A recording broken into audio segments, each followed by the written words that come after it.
Good morning, Gil. So, good morning, everyone. And is it loud enough, my volume? Yeah? Okay.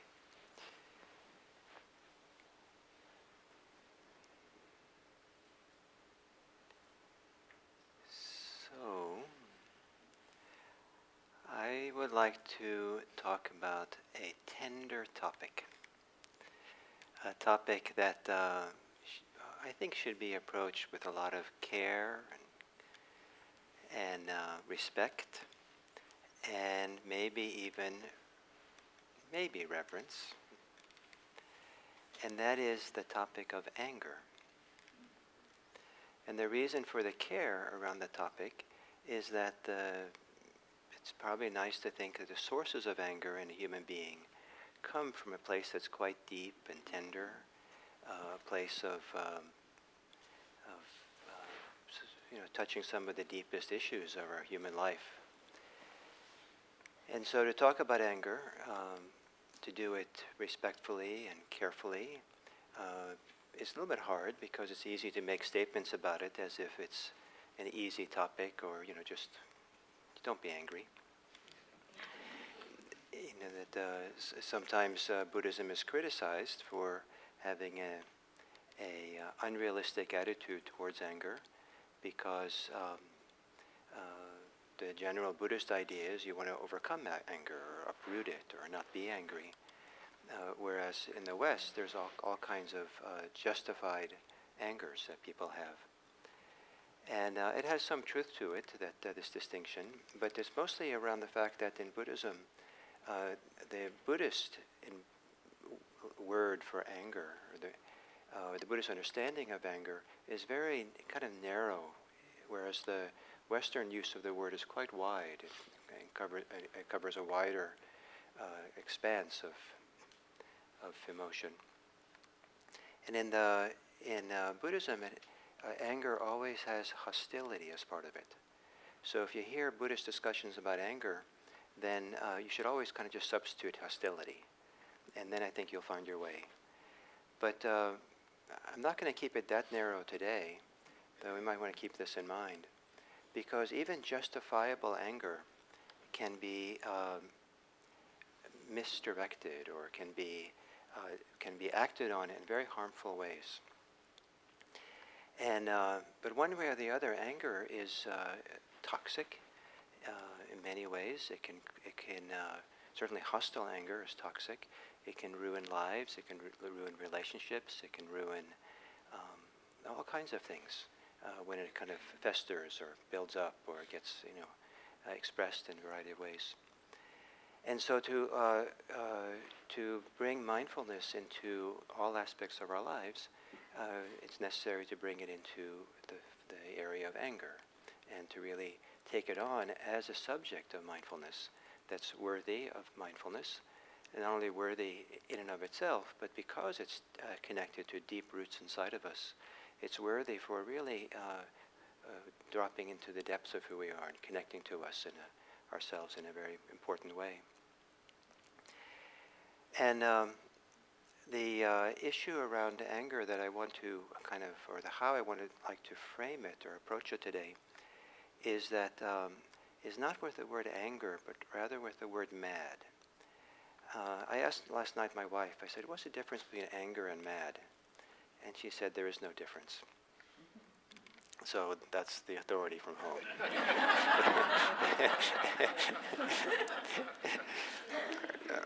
So I took it to heart, and then I looked it up in the dictionary, and my dictionary said that the word mad in English. You have this in American English as well, but in English, mad also means insane. And so I kind of like to distinguish, at least for the purposes of this talk, between anger and mad. And for me, to be mad is to be possessed by the anger, or to be caught in the anger, or to have sunk into the anger.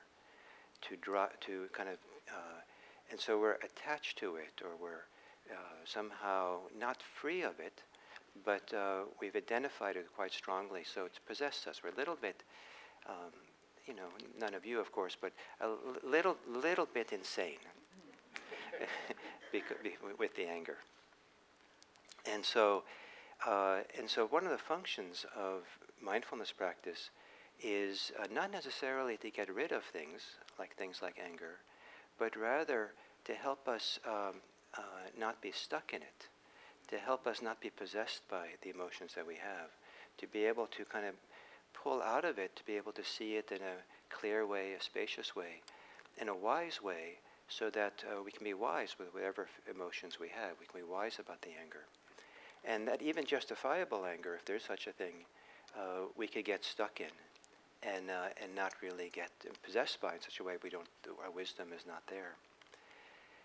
The classic image in Buddhism is the idea of being stuck in quicksand, and very difficult to get out. My image that is the image of kind of putting sticking one foot deep into not just a puddle, but a big hole of mud, and it takes a lot of work to pull the foot out, pull it out, especially so the foot doesn't, the shoe doesn't fall off. And it's kind of work to pull it out. Finally, you pull it out, and it feels so good to be back on dry ground, and you can look at that big mud hole, and you're not in it. So the same way, mindfulness can pull us out of the mud holes that we get stuck in, the emotional reactivities that we get fall into, and we get possessed. We identify with it. It becomes who we are, and when we don't have any sense of healthy distance or separation or spaciousness around it, we are the emotion in such a way that there's not access to a lot of clarity or wisdom, or it's almost like the anger then is speaking rather than we are speaking. And not a few people have discovered that they have tremendous regrets about things they said in anger that weren't planned, weren't thought about, or just got blurted out.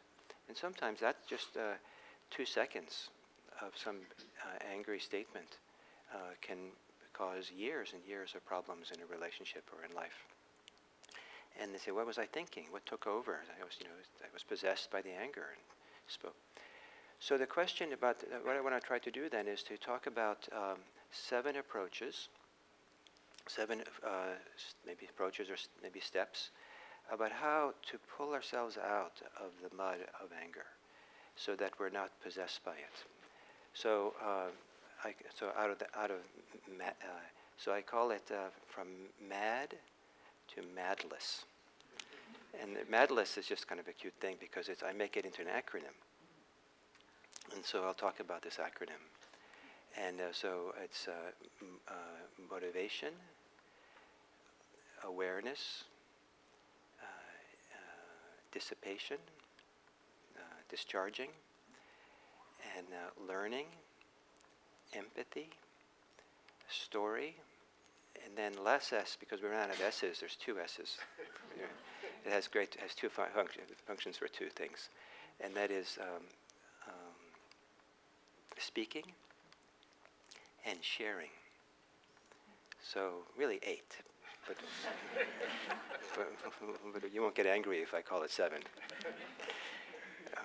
I couldn't get myself to add another S to madless. Madless, like a snake. So these are different areas that we can look at and pay attention to if what we want to do is not to be sunk into the anger, into the madness. And so motivation. What this is, what is the purpose of the anger? Not necessarily what your intention is at the moment, but what is it trying to do? What is the anger trying to accomplish? I think it can be a great question, because sometimes we don't think about it. We just are angry, and we don't that's just it. And but anger, I think of anger as always having it's trying to accomplish something. What is it trying to accomplish? Psychologists talk about that anger sometimes is connected to the fight versus flight instinct. So it wants to fight, or sometimes it wants to run away. It wants to push something away. It wants to make a very definitive and clear no, stop. It wants to blame, it wants to attack, it wants to defend, it wants to protect. There's a whole slew of things that anger can be involved in. Some of them which in and of themselves be quite healthy, some of them which can be unhealthy. And even if they're healthy, is anger the best way to accomplish what we're trying to do when we're angry? So to begin asking ourselves, what is this trying to accomplish for me? Is a beginning of separating ourselves from it, to take an honest look at it. And if we can see what it's trying to accomplish, then some people will say, well, I don't know if I want to do that. I've known people who when they're angry, will blame other people. And the blaming sometimes is unconscious. They don't connect it to themselves, to the anger that they have. But it's really kind of, closely connected. And so they start seeing that they're looking to find blame in people. If that, is that really what they want to do? Is that reasonable? Is that what should be done? Or should that energy of anger go someplace else, or be held some other way, or approached some other way? And so to consider carefully, what is it that we're trying to accomplish? What's the purpose of the anger? Maybe the subconscious purpose that we haven't even thought about it. The next one, and that's supported by the first, is to bring awareness to the whole process of being angry. And this is, a big part of what mindfulness is. That mindfulness has to do with bringing careful attention to our experience and what's going on. And anger is not only a worthy subject for mindfulness, there are times when it's a crucial subject for mindfulness, if the alternative is to cause harm through our anger. And so to stop and take a good look at anger and become aware of it, study it, understand it as it manifests, can teach us a variety of different things. It's very helpful to understand all the different expressions within us of what anger is. The physiological expressions of it, the heat and the anger and the tension we carry. It's helpful to focus on the mental energies and to understand what goes on there. It's helpful to understand how we act and react when we're angry. Some people can be angry, and that's a setup to be triggered by all kinds of things in the environment that normally they would not be triggered by. And so by paying attention to when we're angry, studying our anger, being aware of it, we start seeing what's going on within us, and we start seeing what consequences we have or how we react based on that. Both of those will give us a platform by which to learn to see and recognize anger in the future, so we can be wiser about it. We even sometimes see it coming. Oh, here it comes, like that feeling in my stomach, that heat. I think it's coming. And so now, now I better be careful. I better be careful what I say now. Or maybe this is a time to go to the bathroom. And all kinds of things can be discharged in the bathroom.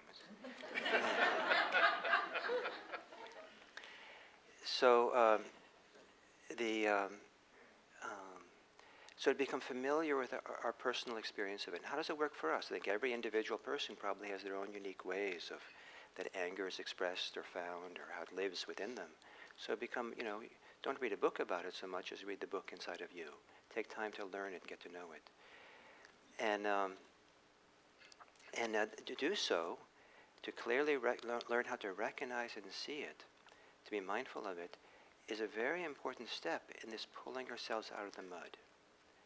Because what we're looking for in mindfulness is not only to study the experience, but in its essence, mindfulness is also to discover a clarity of attention, a clarity of awareness, clarity of recognition, where we are distinct or independent from what it is we're being aware of. There's such clarity, such kind of strength or oomph behind the knowing, that the knowing is really free from what is known. And that creates, that's the pulling out of the mud. And you can feel that sometimes. You can feel sometimes if you're sitting and you're very centered in meditation, very peaceful, and the mind is not caught by anything, and you kind of, a lot of clarity, then, with no effort on your part, your mind remembers, the high school sweetie and what happened. And you can feel the pull of that memory. You can feel the sinking into the mud. That has a very different feeling than standing clear and standing separate from it. And we feel we're diving in a sense, to become possessed by it again. And that's a phenomenal thing to be able to watch and see in your own mind.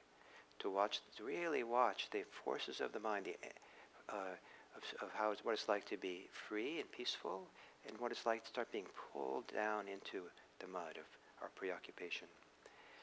And so to practice mindfulness of anger is a way of beginning to pull ourselves out of the mud. Some people do not want to do this. Some people absolutely, clearly, definitively do not want to not be in their anger. Some people are so invested in anger, it's so important for them, they're so stubborn, it's such a powerful strategy for protecting themselves, for defining themselves, for establishing some kind of self versus other boundary that they think somehow is going to do something good, that they're really, they're really committed to the anger. And to hear the idea that you're supposed to do mindfulness and really see it clearly enough so you pull out of it and not be it is a foreign idea or a threatening idea even. But this is part of what mindfulness is. So the awareness practice, to be aware of it, is to become aware of what it actually is, how it's experienced in the moment, how we're triggered by the anger, how we act based on it, and then to learn how to have this be pulled out of the mud. The third way of helping us get out of the mud is dissipation. Dissipation of the energy, of the charge, discharging. And sometimes there's so much charge around the anger, the whole system is kind of like ready to burst or pop, or there's so much churning. It's like a volcano in there sometimes.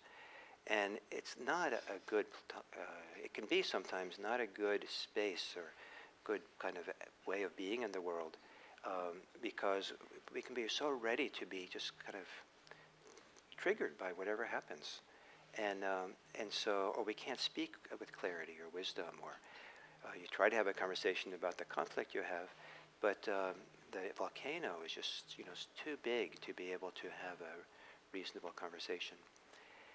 And so how do you discharge all that energy and that tension? So first is to recognize that it's important to do that. It's important to do the bathroom break, or it's important to go walk around the block. I remember many years ago here at IMC, sitting right here actually, I was teaching with someone, and we had a disagreement. And so we have to go talk. So we went to the conference room. And it was hard conversation. And I could feel the charge building up. And at some point I said, could we just sit quietly for a few minutes? Rather than continuing with the conversation. So if I could recognize what was happening to me, and I knew I'm not going to be any use for anybody in this conversation. Can we just sit quietly for a couple of minutes? So we did. And then the whole thing, the energy, that unhelpful energy dissipated enough that then we could have a productive conversation, and then the whole thing worked out fine. So, exercise, journal, talk to friends, neutral parties. Have some way of discharging it, of somehow settling it. A powerful one for sometimes is just time. Sometimes people are in a hurry to resolve things, and some things are better to be resolved after the things have been discharged a little bit. So then we can come back and be in a much more reasonable space. And time is often a good healer of the charge of anger. And just wait a few days, wait a week, and things will settle down, and then there'll be more space, and then you can be ready. So if you want to be kind of not be possessed by the madness and be able to pull out, then learning how to discharge is helpful. And then the L of madness is to learn. And this involves studying your anger. It's different than mindfulness, but this becoming a student of anger. What is really going on when you're angry? What are the underlying psychological factors that come into play with anger? What are the roots of the anger in you? And I think I like to think of anger. I don't know if it's always true, but I often take this perspective in looking at anger, that anger is a symptom of something deeper, and the task is to discover that deeper thing. And in times when I've been really angry, the thing I find that works really well for me, partly because it dissipates some of the energy, but also because it allows the energy to kind of course through me in a more fluid way. And that is, I go for long walks. And there's something about the long walk, like in the hills or something, something about the energy of the walk that frees up the thinking around it. I don't get stuck in it. I don't get attached to it. And so then it begins to flow more, and my thinking starts to flow more. And in that flowing of my thinking, I'm kind of letting my thoughts do what they do. I'm watching what's happening. I'm allowing myself to be angry. And I'm just being with the experience, until, in my case, I see one of two things. Either I am hurt or I'm afraid. And when I see that, then bingo. Then I know I've kind of dropped below the symptom to the cause or the underlying condition. And then the whole thing, the whole situation begins to shift. And then I understand so much what really needs to be addressed and touched with. And it's almost like the anger is like it's like the packaging. And now I've opened the package, I get the present. So then to work with work with the fear and the sadness, and sometimes it's also I said hurt, or did I say hurt and fear in my case? But sometimes it's sadness that people have. So those three, and once that's recognized, those things, then it's easier to step back from the anger. It's a lot easier not to be possessed by the anger. In fact, sometimes the anger becomes uninteresting, incidental, just kind of like, who cares about the anger now? Now that we've gotten to what's more primary. So to learn about the anger, to study it, how it works, is good. And there's all kinds of things we can learn, but study anger, read about it, and there's books and things. If you don't like reading books, there's probably articles, and if you don't like articles, read the Wikipedia entry on anger. And I read it this morning as homework for my talk. And I thought it was kind of interesting to read it, what it had to say. And I learned about one Buddhist sutra on anger that I didn't know about. And so I followed the link and read the whole thing. And wow, thank you, Wikipedia. It taught me about Buddhism. And but I thought it was, some of the things they said there I thought were quite provocative and quite evocative. It's almost like you go through it and stop and just think about it for a while. Think, how does this work for me? How does this work for me? Anyway, so study it, learn about it. And then the E part of madness is empathy.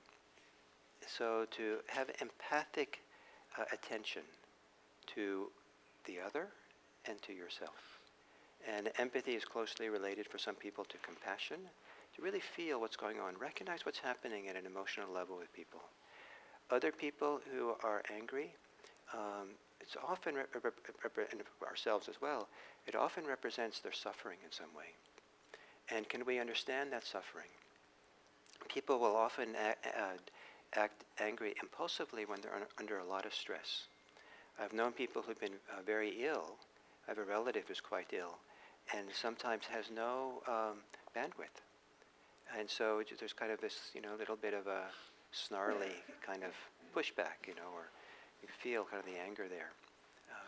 It makes sense, and the stress and exhaustion of it all. And people who have some kind of tragedy in their life, there's a person might have, someone's dying in their family. It's a very stressful situation, and they go to work and they don't have any bandwidth to handle any kind of added stress at work, and so they just suddenly blare out and are angry. But if we understand people, what they're struggling with, life is difficult for people, and to really take that in and understand, then we don't forgive people necessarily for their anger because of that, but we can have a lot more empathy and care and compassion and more space, and not take it so personally.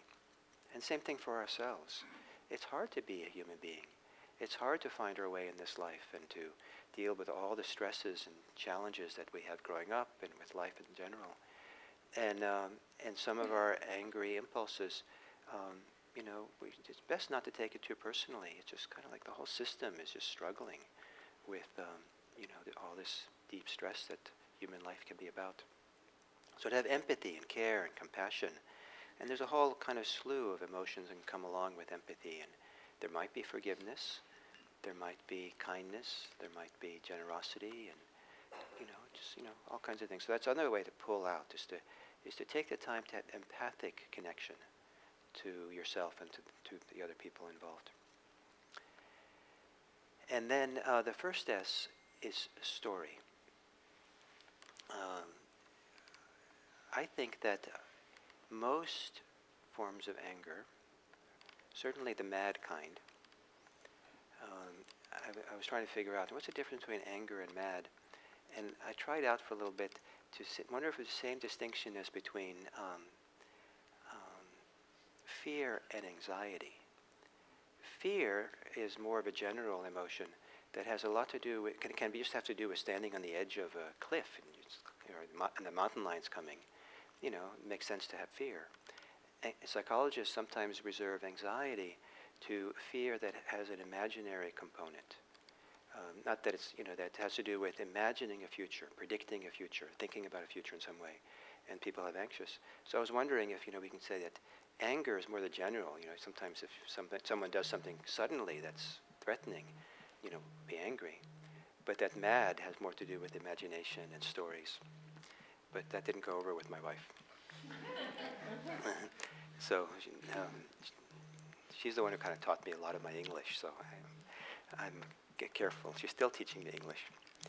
It's not my native first language, so it's kind of hard sometimes, this English thing. But still, story. The story that we make, the imaginations we have, the stories we have about the future, where this is going, stories about what this is all about, stories about why a person's doing that.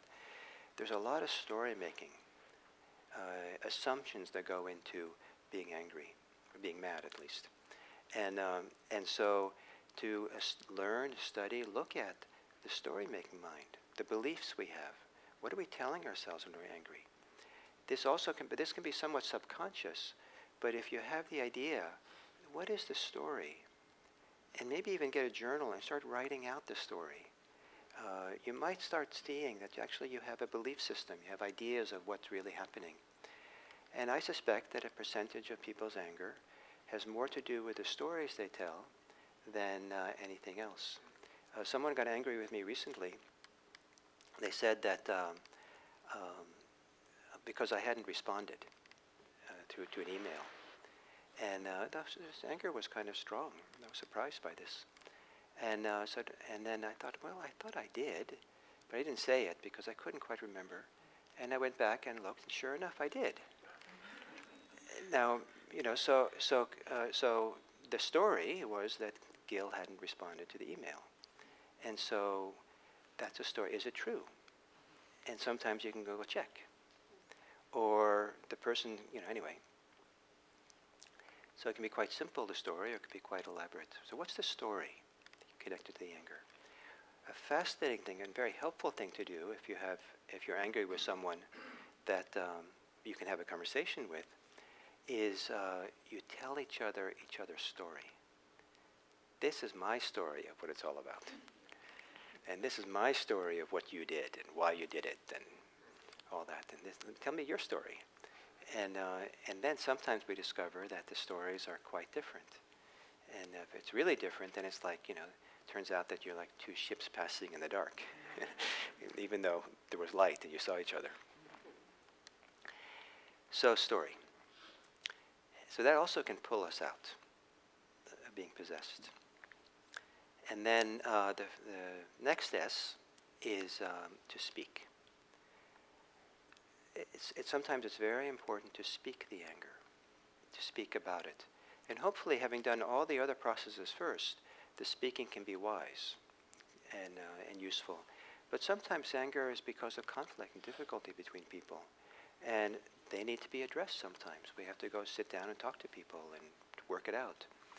And this whole Buddhist thing about mindfulness is not an alternative to talking about things, but rather it's a way of talking and working out conflict in healthy ways, hopefully. So go talk to people, speak it. And sometimes what we're angry about, like social injustice, needs to be spoken about and spoken up. But maybe we do it without being mad, but we do it with passion. So what is it has to be talked about? What has to be spoken when we're angry so that we're not enmeshed in it, caught in it? Sometimes we need to be able to tell the person we're angry with that we're angry, but do it in a way that doesn't threaten them. And that's why understanding whether there's fear, hurt, or sadness underneath it is so helpful. Because if you go to someone and say, I'm angry with you, a good percentage of people will immediately put up their defenses. But if you go to them and say, when you said X, I felt really hurt, or really, I became afraid, then the defenses usually don't go up. And they're, oh, really? Oh, they'll say, tell me more. Then they're willing to have a conversation. It's easier for them. But you're still talking about the issue. And then you might even want to say later, after you talk for I had so much, I was hurt so much that I've spent the last 24 hours fuming. And but they've had this whole conversation beforehand that maybe it's good for them to know the impact they had, but by the time you get around to say you're fuming, their defenses are down and there's been rapport and it's all been talked about. The last S that shouldn't be there is kind of like a.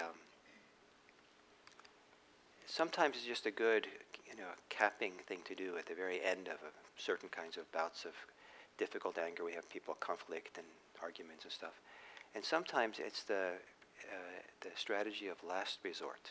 Nothing else works. Try this. So sometimes it's the kind of the culmination of a good process, and sometimes it's because nothing works. Give them a gift. Share. So the word is share. Share something. Giving is a tremendously powerful medicine in our social lives. And figure out what you can give. I mean, it doesn't have to be big and dramatic, but it's hard for people to hold stuck in their attachments, their stubbornness, and if something is offered, here, have this. And it could, please, I was thinking about you, and there was really nice Brussels sprouts in the market. And I thought about you, and I know you like Brussels sprouts here. And they can't resist the Brussels sprouts, so, so they're going to take it. And so study the motivation, bring attention to the whole phenomena of your anger, dissipate the charge, learn about the anger, study it, in all kinds of ways you can study it. Have empathy. Study the story. Understand the stories connected to the anger. And speak. and then share. If you want to not be mad, if you don't want to be possessed by the anger, sunk in the mud of your anger. But if you do, just warn the rest of us.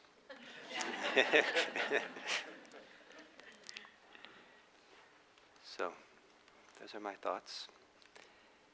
So, we have about 5 minutes, and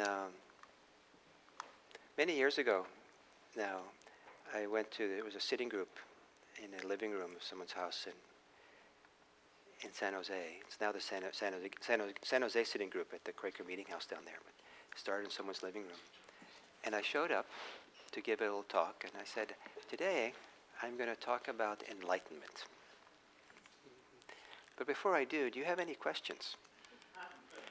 And so we never talked about enlightenment because we spent the whole evening then, 45 minutes, talking about anger. That seemed like anger was more interesting than enlightenment. And maybe because it's, more pertinent or more directly pertinent for people. So, do you have any questions now about what I talked about or about enlightenment? Please.